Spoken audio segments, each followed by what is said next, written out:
The late 19th century was an age of measurement, of cataloging the world, of filling in the last blank spaces on the map. It was also, as the record suggests, an age of profound and deliberate forgetting. Our story begins not with a discovery, but with a murmur. In the 1870s and 1880s, reports trickled into learned societies in London, Paris, and Boston, reports that were uniformly dismissed as the fancies of sunstroked men or the exaggerations of native informants. A geologist surveying the remote Caucasus foothills writes of bone beds containing femurs of a length exceeding 8 feet, associated with slag of unusual composition and vitrified rock not from any local volcanic activity. A missionary in the American Northwest Territory sends a crate of artifacts to the Smithsonian. A stone maul a normal man could not lift, a skull fragment with a cranial capacity suggesting a being nearing 10 feet in height. The crate is misplaced. The missionary dies in a fire.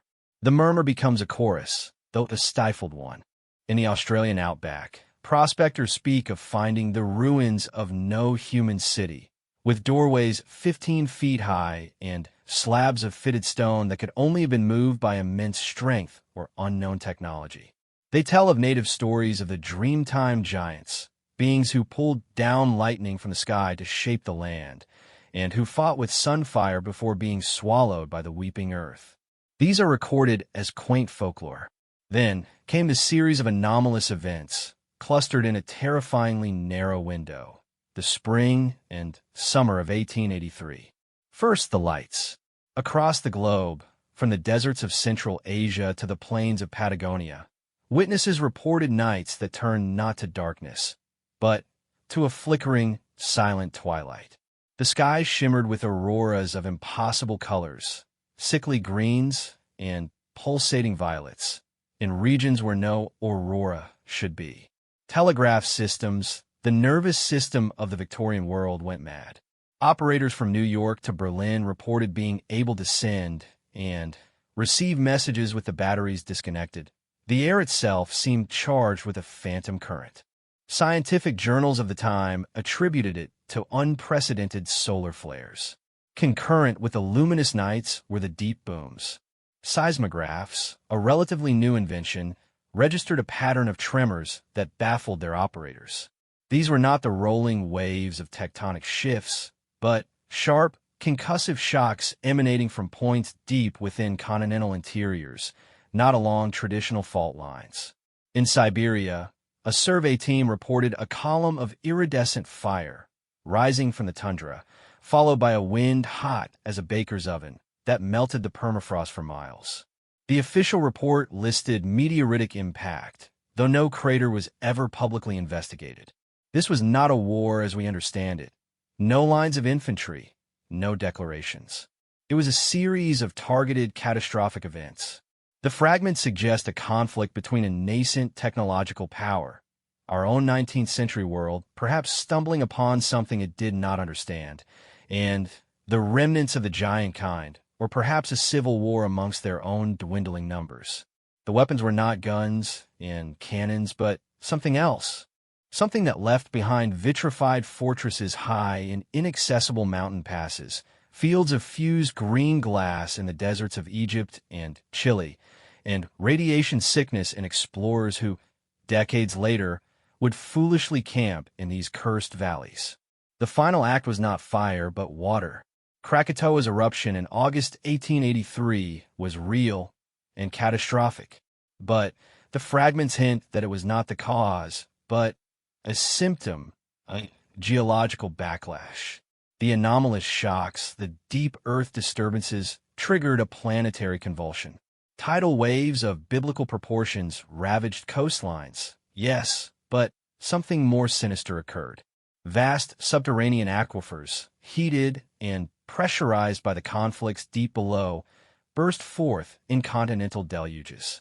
Inland seas appeared where none had been, swallowing the evidence of the conflict. The American Great Basin flooded anew. The Sahara reportedly saw a year of torrential rains that drowned the remnants of structures in the empty quarter. The flood was global, but peculiarly selective, targeting the arid and isolated places where the last vestiges of the old world stubbornly persisted. The cleanup was swift and thorough. It was the height of the imperial age. Authorities possessed the means and the will to control narratives. Expeditionary forces, often under the guise of relief missions or scientific surveys, were dispatched to the zones of disturbance. What they found was systematically erased. Bones were ground to powder. Artifacts were sunk in ocean depths. Native storytellers were silenced, their tales recorded as mythology and filed away. Newspapers that had dared to print accounts of giants' bones or sky fire found their presses mysteriously silent, bought out by conglomerates. Prominent researchers who asked too many questions met with accidents or saw their reputations destroyed by carefully orchestrated scandals. The official story became one of natural disaster, a volcanic eruption, and a tragic but purely natural flood. The 20th century dawned with no memory of the giants. The world wars, with their own man-made horrors, provided a convenient template for destruction, overriding the older, stranger one. The vitrified ruins became ancient hill forts. The massive bones were reclassified as those of extinct megafauna. The tales of a great flood were universalized, stripped of their specific, late 19th century timestamp. Yet, the evidence persists in the gaps. In the inconsistent geological strata, in the oral histories of tribes who speak of the time the old ones were burned away and the great drowning that came after the sky fight, in the odd, persistent legends of secret societies within our own governments, whose founding dates curiously cluster around the 1880s, and whose purported mandate is the management of anomalous history. The race of giants did not disappear in some vague, prehistoric antiquity. They were, the record whispers, eradicated in a forgotten, apocalyptic conflict at the dawn of our modern age. Their end was sealed, not by primitive clubs, but by a terrible technology whose nature we can only guess at, and their final grave was dug by a flood that washed the world clean of its memory, leaving us in a present that believes itself to be the first and only master of the earth. The silence of the 19th century is not an absence of history. It is the silence of a tomb, recently closed. The silence of the tomb, however, is never absolute. It is punctuated by the echoes of those who, by chance or obstinacy, listen too closely to the wrong stories. Consider the case of Dr. Alastair Finch, Fellow of the Royal Geological Society, 1891. His private correspondence, suppressed until a trunk was found in a Scottish attic in 1952, details a survey of the Punjab. He writes of being led by a nervous village elder to a canyon scoured by recent and violent hydraulics. There, embedded in the newly exposed clay strata, was a skeletal hand. The metacarpals were the size of bananas. The ulna, lying beside it, measured over 4 feet in length. Finch, a man of meticulous detail, made sketches. He noted the strange pitting and crystalline fusion on the adjacent rock face, a phenomenon he compared not to volcanic activity, but to the slag produced by an industrial Bessemer converter, yet of a scale and temperature unimaginable. His request for an official expedition was met with a polite, firm denial. His subsequent letters grew paranoid. He believed he was being followed by quiet men in gray suits. Finch died in 1893 of a sudden fever. His sketches and the coordinates died with him. The floodwaters did not merely hide, they also revealed. As the great inland deluges of 1883 to 84 receded, they left behind bizarre geological formations. The pipes of the Altai in Siberia, cylindrical, smooth-bored holes descending hundreds of feet into bedrock, were discovered by surveyors in 1886. Their walls were glazed as if by tremendous heat. No natural process, no waterfall or grinding stone could account for their perfect symmetry and vitrified finish. Local nomadic tribes refused to approach them, calling them the breath holes of the buried sky gods, places where the bad air from the underworld war still escaped.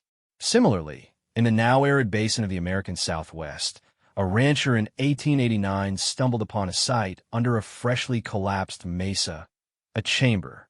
Within it were not bones, but tools. An anvil of black, non-ferrous metal, so heavy it could not be budged by a team of horses. And beside it, sheets of a malleable glass-like substance etched with concentric circles and lines that caused headaches and nausea in those who stared too long. A military detachment from Fort Wingate arrived within a fortnight, cordoned off the area, and removed the contents. The official explanation was a safety concern regarding unstable geology and possible mineral toxins. The most compelling evidence for a targeted technological war lies in the pattern of the devastation. It was not random. The vitrification sites, the boom epicenters from seismic records, and the subsequent flood zones form a dreadful lattice across the globe. They trace a network that avoids major population centers of the time, instead focusing on high-altitude plateaus, deep desert basins, and remote subpolar tundra, places ideally suited for a civilization that perhaps required different atmospheric pressure or simply wished to remain separate. These were not the fronts of a conventional war, but the surgical strike points of a confrontation aimed at eradication of habitats and strongholds. The question of agency, who fought whom, remained shrouded. One school of thought, pieced from hints in the journals of officers and engineers, suggests a faction within the burgeoning industrial military complex of the great powers made contact. Perhaps in the search for coal, minerals, or territory, they breached a sealed vault, a buried city, or a protected valley. What followed was not a negotiation, but a panic. The giants, perhaps seeing in our steam engines and telegraphs a terrible echo of their own past follies, reacted with overwhelming force. We in turn unleashed every nascent terrible invention we had, augmented by things we barely understood, relics pilfered from their own tombs, energies we could harness but not control. Another, more chilling interpretation, drawn from the cosmology of the Hopi, certain Siberian tribes, and the Dogon, is that the war was not between them and us, but amongst them, that our 19th century civilization was merely the stage or the prize in a final fratricidal conflict between surviving factions of giants. The skyfire and earth lighting were the weapons of these clashing titans, and we, humanity, were the ants scurrying beneath their feet, suffering the collateral damage of a battle for a world they still considered theirs. The flood, then, may have been more than a geophysical side effect. Some fragments point to it being a deliberate, if catastrophic, terminus, a scorched earth policy on a planetary scale. If the conflict could not be won, then the board would be wiped clean. Certain flooded regions show evidence of prior, monumental engineering. Submerged rectilinear lines off the coast of India, giant step terraces now under the Caspian Sea, suggesting the giants possessed a profound understanding of hydrology. Did they, in a final act of despair or defiance, trigger the cataclysms that drowned their last redoubts to deny them to their enemies, or to us? The 20th century's rapid technological ascent takes on a sinister hue in this light. The leap from coal to fission in a mere 60 years is historically anomalous. Could it be that the relentless progress was not purely organic, that was guided in secret laboratories and buried archives by the recovered artifacts of this forgotten war? The first successful nuclear reaction in 1942 echoes, on a smaller scale, the descriptions of the iridescent columns of 1883. Were we, all along, merely reconstructing the weapons that had already once destroyed the world? The silence persists because it is actively maintained. The organizations founded in the wake of the cataclysm, with names lost to us but alluded to in budget line items and blank-page presidential directives, understood one thing: the human psyche cannot tolerate such a fracture in its reality. To admit that another sentient race built and died on this planet, and that we may have had a hand in its end only a few generations ago, would unravel the foundational narratives of religion, science, and history. It is easier, safer, to let the giants rest as myth, as Cyclops, as Nephilim, as Jotun, figures of a deep, safe past. But the earth remembers. In every unusual mineral deposit that defies explanation, in every strangely fused stone formation dismissed as folly, in the persistent, global myths of a great flood that came after the War of the Gods, the truth murmurs. The race of giants did not disappear in the mist of time. They fell in a war of sun fire and earth rupture in the age of steam and wire, and their tomb was sealed by a vengeful sea. We do not walk on ancient ground.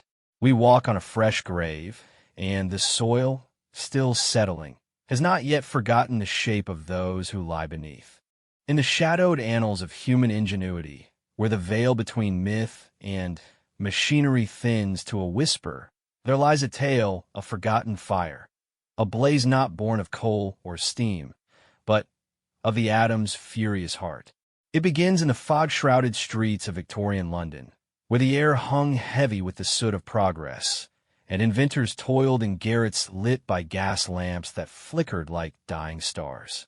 Yet beneath this facade of industrial triumph lurked echoes of an older world, a civilization whose remnants whispered secrets of power unbound by the laws of the day.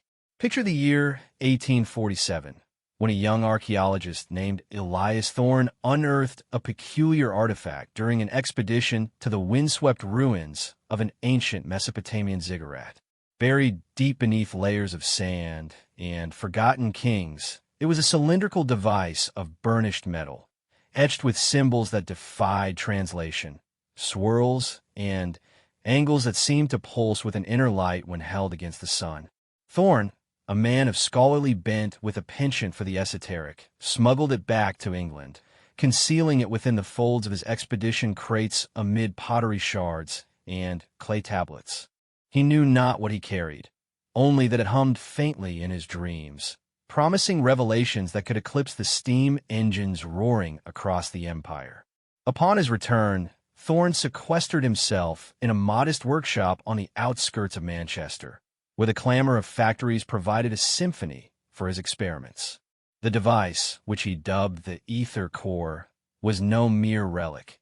It was a furnace, a contained inferno that drew energy not from fuel, but from the splitting of invisible particles. As he probed its mechanisms with crude tools, a brass hammer, a magnifying lens borrowed from a local optician, he discovered chambers lined with a crystalline substance that glowed when agitated. Igniting it required no match or flint. A simple alignment of internal rods, guided by the etched symbols, unleashed a heat so intense it melted iron in seconds, yet contained within an aura of cool blue light that spared the surrounding air. Word of Thorne's experiments spread in hushed tones among the scientific elite. In the salons of the Royal Society, whispers circulated of a power source that could propel ships across oceans without coal, illuminate cities without gas, and forge metals with the precision of gods. But this was no benevolent gift. The ether core bore the marks of a lost people, a civilization that had risen in the cradle of rivers long before recorded history, harnessing the nucleus as we now chase electrons. Their furnaces, scattered across buried sites from the Nile to the Indus, were not for mere warmth or industry, but for dominion, engines of war that could level mountains or boil seas. Thorne's first demonstration occurred in a derelict warehouse by the Thames, attended by a select few, industrialists with fortunes tied to coal mines, engineers skeptical of the occult, and a shadowy figure from the Crown's intelligence apparatus, cloaked in anonymity. As the device activated, a low rumble filled the space, vibrating through bones and bricks alike. The core spun, its symbols igniting in sequence, and from its vent emerged a stream of energy that heated a cauldron of water to steam in moments, driving a makeshift piston with force enough to shatter chains. The witnesses gasped. One fainted, overcome by the unnatural radiance. "This is the fire of Prometheus unbound," Thorne proclaimed, his eyes alight with fervor, "a legacy from ancients who tamed the stars. Yet forbidden knowledge carries its curse. The ether core's power was unstable, prone to surges that warped metal and induced visions in those nearby. Hallucinations of towering cities crumbling under atomic skies, of priests in robes invoking rituals to contain the fury. Thorne documented these in a leather-bound journal, pages filled with sketches of the device's innards, concentric rings of an unknown alloy, perhaps uranium-infused, that facilitated fission without the cataclysm we associate with it today. He theorized the ancients had master moderation, using rare earths to dampen the reaction, creating furnaces that burned eternally on a whisper of fuel. As Thorne refined his replica, crafting smaller versions from scavenged parts, the establishment took notice. Coal barons, fearing obsolescence, spread rumors of sorcery and danger. In 1852, a sabotage attempt razed his workshop, the explosion attributed to faulty gas lines, though Thorne knew better. Fleeing to the Scottish Highlands, he allied with a reclusive inventor named Fiona MacLeod, a woman of keen intellect shunned by male-dominated academies. Together, they delved deeper, unearthing texts from forbidden libraries that spoke of the star forges, nuclear hearths used by a pre-Sumerian empire to power levitating obelisks, and eternal flames in temples. Their collaboration bore fruit in a hidden glen, where they constructed a full-scale furnace. Encased in lead-lined stone to shield its emissions, it generated heat that powered a rudimentary generator, lighting bulbs strung like fairy lights across the misty moors. But the device demanded tribute. Prolonged exposure caused ailments, skin that blistered without burn, eyes that saw phantoms in the dark. MacLeod, ever the pragmatist, recorded these effects meticulously, noting how the ancients had mitigated them with elixirs of herbs and minerals, formulas lost to time, but hinted at in cuneiform shards. Rumors of their work reached continental Europe, drawing the interest of Prussian engineers and French alchemists. In Paris, a clandestine society known as the Luminari replicated Thorne's designs, using them to fuel secret forges that produced armaments of unprecedented strength. Whispers told of cannons that fired projectiles with atomic precision, melting through fortifications like butter. Yet catastrophe loomed. A test in the Bavarian forest in 1861 unleashed an uncontrolled reaction, vaporizing a village and leaving a crater scarred with glassy residue.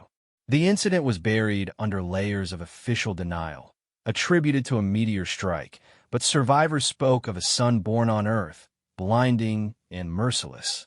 Back in Britain, Thorne and MacLeod pressed on, their furnace evolving into a network of linked cores, a grid that could theoretically power an entire city. They envisioned a world remade, factories humming without smoke, trains gliding on rails of pure energy, skies clear the industrial pall. But the forbidden nature of their pursuit attracted predators, agents of a shadowy cabal, descendants, perhaps, of those ancient guardians who had sealed away the technology, infiltrated their circle. These watchers believed the nuclear furnaces were relics of a fallen age, when hubris had triggered cataclysms that sank continents and birthed legends of floods and fire. In a moonlit confrontation amid the ruins of a Highland castle, Thorne faced one such interloper, a cloaked figure bearing a medallion etched with the same symbols as the core. This power destroyed them, the stranger intoned, voice echoing like wind through tombs. It will consume you as well. A struggle ensued, the furnace's glow illuminating blades and desperation. MacLeod intervened, wielding a prototype emitter that channeled the core's energy into a beam of searing light, felling the assailant, but scorching the glen in the process. Fleeing once more, they sought refuge in the American frontier, where the vast landscapes promised anonymity. Arriving in New York in 1865, amid the chaos of a nation rebuilding after Civil War, they established a laboratory in the bowels of a Brooklyn warehouse. Here, the furnace reached its zenith, a self-sustaining reactor fueled by trace elements extracted from common ores, producing energy that could illuminate Broadway or propel ironclads across the Atlantic. Thorne's journal swelled with entries, detailing the ancients' downfall, a war of gods where nuclear forges were weaponized, unleashing storms of radiation that sterilized lands and mutated beasts into myths. Yet prosperity bred envy. Edison's precursors, tinkering with electricity, viewed the nuclear path as heresy, a shortcut that bypassed their filaments and dynamos. Sabotage struck again, a leak in the containment, releasing invisible poisons that sickened workers and withered crops nearby.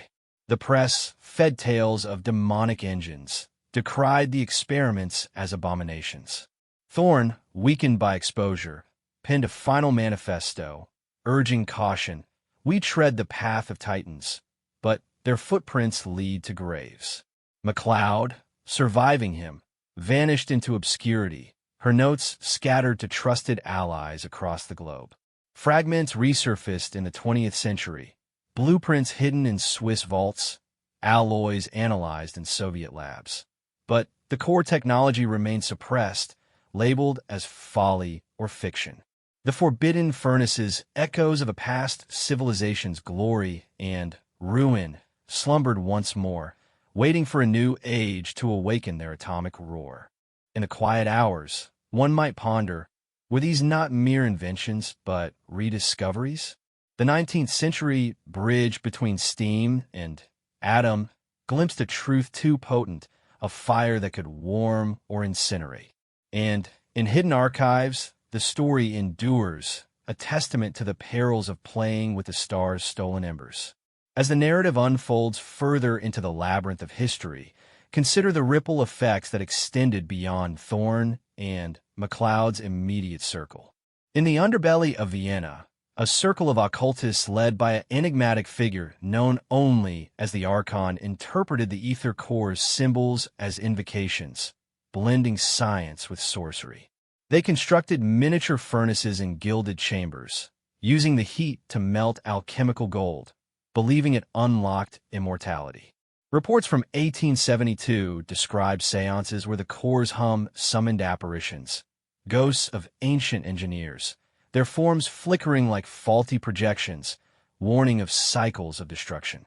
Meanwhile, across the ocean in the burgeoning Wild West, prospectors stumbled upon similar relics in Native American burial mounds, artifacts that mirrored Thorne's find, but bore markings of a trans-Pacific origin. A gunslinger turned tinkerer, Jedediah Crow, integrated one into a steam locomotive, creating a train that traversed the Rockies without refueling, its engine pulsing with an otherworldly glow. Legends grew of the Ghost Rail, a phantom express that vanished in a mists, carrying passengers to realms unseen. Crow documented his journeys in a tattered diary, sketching maps of subterranean caverns where ancient furnaces still smoldered, guarded by spectral sentinels. Back in Europe, the Franco-Prussian War saw a covert deployment of prototype weapons derived from the technology.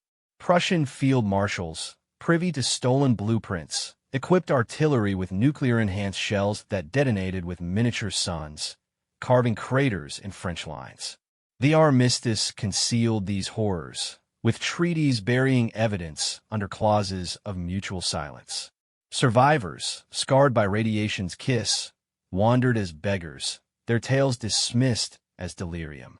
In the salons of St. Petersburg, Russian nobility experimented with the furnaces for opulent ends, heating vast palaces without wood, illuminating balls with perpetual light.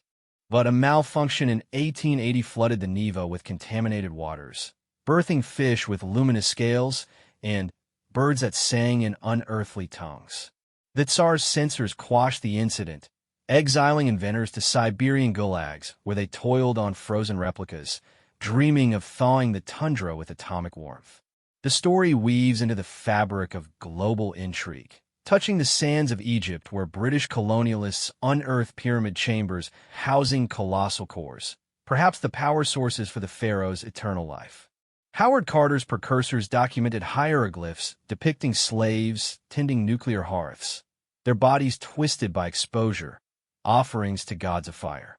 These findings fueled secret societies like the Hermetic Order, who sought to monopolize the knowledge, blending it with Masonic rites. Across the Pacific, in the fog-enshrouded islands of Japan, Meiji-era samurai scholars reverse-engineered smuggled artifacts, forging katanas in atomic forges that never dulled. Whispers of kami no kaji, divine forges, permeated folklore, attributing earthquakes to uncontrolled tests. A naval officer, Yamamoto Isoroka's ancestor, proposed fleet propulsion via these means, a vision quashed by traditionalists fearing divine wrath. As the century waned, the forbidden technology intersected with emerging fields. In Chicago's World's Fair of 1893, undercover exhibits showcased veiled prototypes, lamps that burned without wick, motors that spun eternally. Tesla, ever the visionary, sensed the undercurrents, his own experiments echoing the ancients' fission with alternating currents that mimicked nuclear pulses. He confided in letters, now lost, of dreams where past civilizations tutored him in containing the atom's rage. Yet suppression mounted. A global consortium of industrial titans, Rockefellers of oil, Krupps of steel, formed alliances to eradicate the threat to their empires. Assassins stalked innovators, laboratories burned in accidental fires, artifacts vanished into private vaults. By 1900, the nuclear furnaces receded into myth, dismissed as steampunk fantasies or alchemical delusions. But echoes persist. In remote Antarctic expeditions, explorers found frozen relics, cores embedded in ice from a time when continents shifted under atomic wars. Divers off Atlantis's supposed coordinates retrieved corroded chambers, their symbols matching Thorne's journal.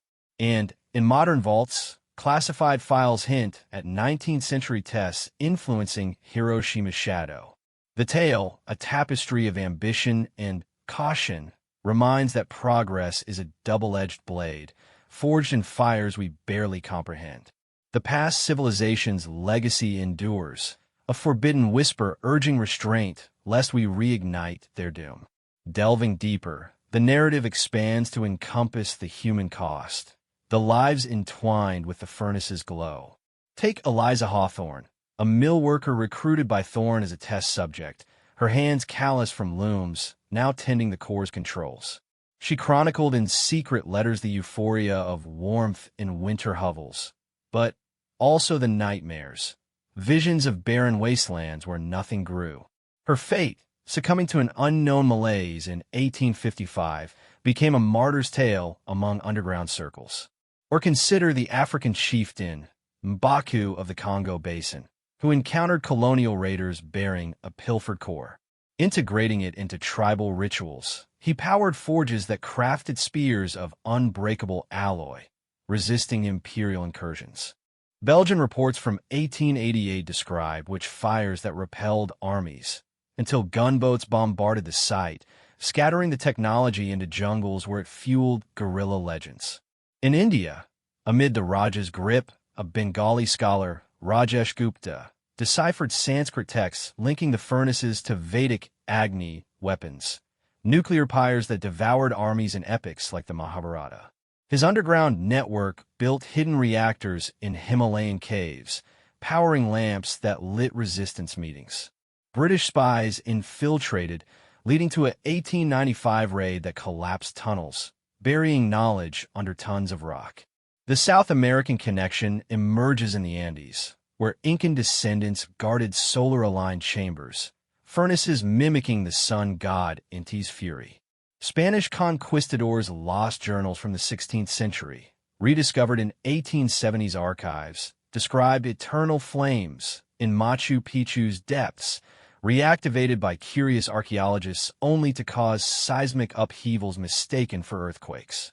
Australian Aborigines, in Dreamtime stories, spoke of star stones fallen from skies, cores that heated dreamings and warped time. Colonial miners in 1860s outback digs unearthed them, using the heat for gold smelting until radiation spawned ghost sickness, driving settlements mad with visions. The Arctic realms hold tales of Inuit shamans harnessing polar relics, furnaces that thawed permafrost for underground gardens. Norwegian explorers in 1882 documented these, but blizzards claimed their ships, preserving the secret in icy tombs. As threads converge, the story reveals a web of interconnected fates, a global symphony of discovery and denial.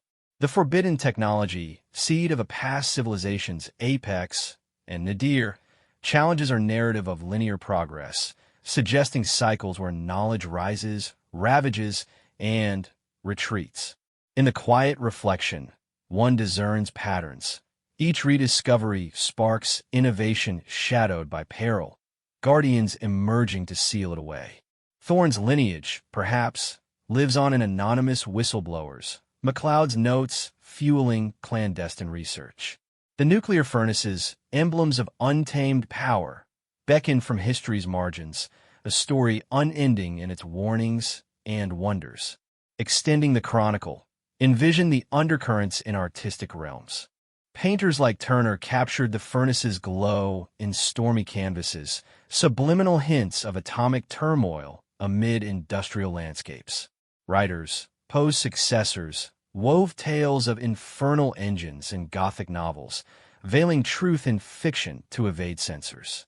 Musicians composed symphonies mimicking the core's hum, low drones that induced trances in listeners, evoking ancient rituals. In Vienna's opera houses, productions featured props modeled on the devices, their lights casting eerie shadows that whispered of forbidden lore. Scientific luminaries, Curie in her radium pursuits, unknowingly echoed the ancients, her discoveries a sanitized version of the 19th century experiments. Einstein's equations, birthed in thought experiments, may have drawn from leaked manuscripts describing the furnace's space-bending effects during surges. Military applications proliferated in shadows. Ottoman sultans in Istanbul tested cores for siege engines, melting Constantinople's walls in simulations. Chinese mandarins in the Forbidden City integrated them into fireworks, creating displays that lit nights like days, but accidents raised pavilions. African kingdoms, Zulu warriors under Shaka's heirs, forged shields in nuclear hearths, repelling Boer incursions with radiant armors. South Pacific islanders used oceanic relics to power canoes that crossed seas in hours, myths of flying boats born from fission-propelled vessels. The narrative swells with these vignettes, a mosaic of human endeavor against cosmic forces. The past civilization, perhaps Atlantean or Lemurian, left blueprints not as gifts but tests, challenges to see if successors could wield without destruction. The tale does not end with the century's turn, for the embers of those forbidden furnaces refused to die quietly. They smoldered on in hidden corners, passed through trembling hands like cursed heirlooms, their blue glow haunting the dreams of those who dared touch them again. In the first decade of the new century, a young American engineer named Harlan Voss, who had once served as an apprentice in Thorne's Brooklyn workshop before its final destruction, carried away a single salvage fragment, a palm-sized crystal lattice still faintly warm to the touch, etched with the same swirling script. He settled in the remote hills of Colorado, far from prying eyes, where silver mines provided cover and isolation. There, in a cabin reinforced with lead sheets scavenged from abandoned smelters, he attempted to coax the fragment back to life. Voss spent years studying the lattice, consulting Thorne's surviving journal pages that had reached him through a chain of intermediaries.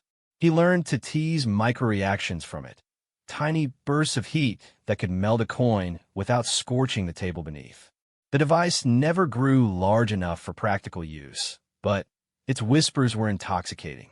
Neighbors spoke of strange lights flickering in the high windows at night, of a low hum that vibrated through the ground like distant thunder. Some swore they saw Voss's silhouette elongated, distorted, as if the crystal bent light itself around him. By 1912, word of the Colorado Star reached certain ears in Europe, where the arms race was already gathering momentum. A delegation arrived unannounced, 2 Germans in heavy coats, and a Swiss banker who spoke flawless English. They offered wealth beyond imagining for the fragment. Voss refused. That winter, An avalanche buried the cabin. Official reports called it a natural tragedy. Those who knew better noticed that the snow melted oddly fast in spring, leaving behind a circle of blackened earth and shards of crystalline residue that refused to weather. Yet the knowledge leaked further. In the years leading to the Great War, fragments of the old designs appeared in unexpected places. A Serbian inventor in Belgrade constructed a pocket-sized heater that never cooled, using a modified version of MacLeod's damping technique. Soldiers on the front lines traded such devices for cigarettes and rum. They kept trenches warm through the bitter winters of 1916 and 1917. When the war ended, most of those heaters vanished, confiscated, destroyed, or buried with their owners. The 1920s brought a brief, feverish revival. In Berlin's underground cabarets, performers used salvaged ether cores as stage props, their blue radiance bathing dancers in unearthly light. The effect was mesmerizing, almost hypnotic. Audiences left the theaters feeling strangely invigorated, yet plagued by nightmares of endless deserts and shattered towers. One such performer, a woman known only as Liesel the Luminescent, became obsessed with the artifacts. She collected every piece she could find, eventually assembling a small array in a hidden loft above a Kreuzberg brewery. On the night of November 9th, 1923, the array reached critical resonance. A pulse of energy rolled outward, shattering windows for 3 blocks and leaving witnesses temporarily blind. Liesel disappeared that night. Only her charred silhouette remained burned into the brick wall, like a photographic negative of a human form. Across the ocean, the technology found new life in the American Southwest. During the Dust Bowl years, desperate farmers in Oklahoma unearthed strange, humming stones while digging deeper wells. Some claimed the stones warmed the soil, coaxing meager crops from parched earth. Government agents arrived swiftly, sealing off entire counties under the pretext of geological surveys. Trucks left in the night, carrying crates marked only with hazard symbols that did not yet exist in official nomenclature. A few farmers who resisted were declared insane, their tales of eternal fires beneath the dirt dismissed as drought-induced madness. Meanwhile, the original Mesopotamian cradle continued to yield its secrets. Expeditions to the Ziggurat Fields, now under British and later Iraqi control, occasionally reported unexplained radiation spikes. Archaeologists spoke in private of chambers sealed since antiquity, their walls lined with lead-like alloys and inscribed with warnings in multiple dead scripts. One photograph, smuggled out in 1937, showed a vast subterranean vault lit by an ambient glow.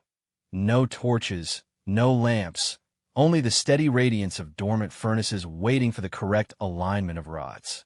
Behold one such ancient sentinel, standing eternal under desert skies. By the late 1930s, the scattered embers began to convert again. Physicists in Germany, Italy, and the United States, many of whom had unknowingly encountered the old lore, started independent work on chain reactions. The official history records their breakthroughs as original genius. The Hidden Chronicle suggests otherwise, that the ideas arrived pre-packaged, carried in journals, alloys, and dreams planted long before by the 19th century heretics. When the first atomic piles roared to life in the 1940s, the Guardians, the same shadowy lineage that had confronted Thorne and MacLeod, knew the cycle had turned once more. This time, the furnaces were not contained in crystal and brass, but in graphite and heavy water. The blue glow became the blinding flash. The promise of power became the threat of annihilation. Yet even in that new age of terror, fragments of the older, gentler path persisted. In remote monasteries of Tibet, in Andean villages, in Pacific atolls, caretakers still tend small, moderated cores. Eternal flames kept at a whisper, used only to warm the sick, to light the way for pilgrims, to remind that the atom's heart can be a hearth instead of a weapon. The story of the nuclear furnaces of the 19th century is therefore not one of invention, but of rediscovery and suppression of humanity brushing against a power older than nations, wiser than science, and far more dangerous than pride. Each time we approach it, the past civilization seems to watch, silent and patient, waiting to see whether this cycle will end in mastery or in the same ashes that buried them long ago. And somewhere in a sealed vault or a forgotten mine, a single crystal still hums softly, waiting for the next hand brave or foolish enough to turn the rods once more.